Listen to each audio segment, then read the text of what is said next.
বন্ধুরা, আজ মামা মামি আসছে বাড়িতে, সেই জন্য দেখো কত রকম মাছ নিয়েছি। আমার সামর্থ্য অনুযায়ী দেখো এখানে নিয়েছি বাটা মাছ, আর এখানে আছে আইলা মাছ, আর এখানে একটা সিলভার কাপ মাছের হাফ নিয়েছি। আর এখানে দেখো চিকেন নিয়ে নিয়েছি, একটা চিকেনের মানে হাফ, মুরগির হাফ নিয়ে নিয়েছি। এখানে দেখো ভাতের জন্য রেডি করে নিয়েছি। আর এখানে দেখো এইটা আজকের আমার অ্যাসিস্ট্যান্ট, হেল্পার যাই বলতে পারো। তো আজকের কিন্তু আমার রান্নার সমস্ত জোগাড়টা এতক্ষণ ধরে ও করে দিয়েছে। দেখতে পাচ্ছ এখানে ভেজ ডালের জন্য করেছে, চচ্চড়ির জন্য করেছে, চিকেন, চাটনি, মোটামুটি আজকের হচ্ছে সব কিছুর জোগাড় আমার করে দিয়েছে। বাট দিয়াং কোনো হেল্প করেনি আমাকে আজকের।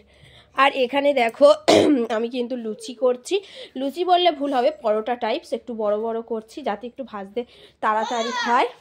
আর এখানে দেখো চিংড়িটা কেটে নিয়েছি, মাছটা এখনও কাটা ধোয়া হয়নি, চিংড়িটা যেহেতু ফ্রিজে ছিল ফ্রিজ থেকে জাস্ট বার করে নিয়েছি। আর এখানে দেখো ঘুগনি করেছি, যেটাকে আমাদের ওই যে লুচি পরোটাটা করব সেটা দিয়ে খাওয়ার জন্য। তো কেমন লাগলো আমার এই সামান্য আয়োজন তোমরা অবশ্যই কিন্তু কমেন্টে জানাবে।